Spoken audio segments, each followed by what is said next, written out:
The fight continues in the U.S. Senate today. Republican leaders are pushing to override a presidential veto, and Democrats are demanding a clean vote on $2,000 stimulus checks. Skylar Henry has more.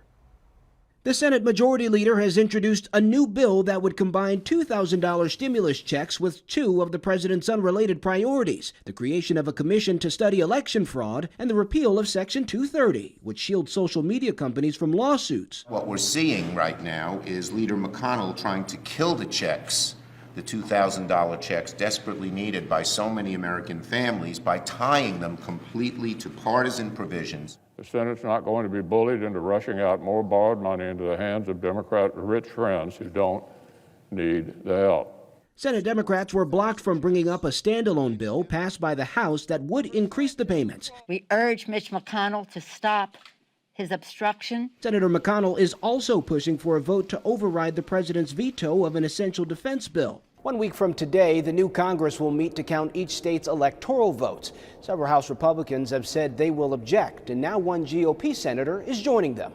Missouri's Josh Hawley is rebuffing Senate leadership's calls not to challenge the votes. Regardless of whatever antics anyone is up to on January 6th, President-elect Biden will be sworn in on the 20th. President Trump is still at his Florida resort, where he unleashed a tweet storm against Georgia officials. The same day, the state's Bureau of Investigation announced it found no absentee ballot fraud in Cobb County. On Monday, the president and President-elect Joe Biden will hold dueling rallies in the Peach State. Each hope to inspire voters to turn out for Senate candidates ahead of the January 5th runoff elections. Skylar Henry, CBS News, Capitol Hill.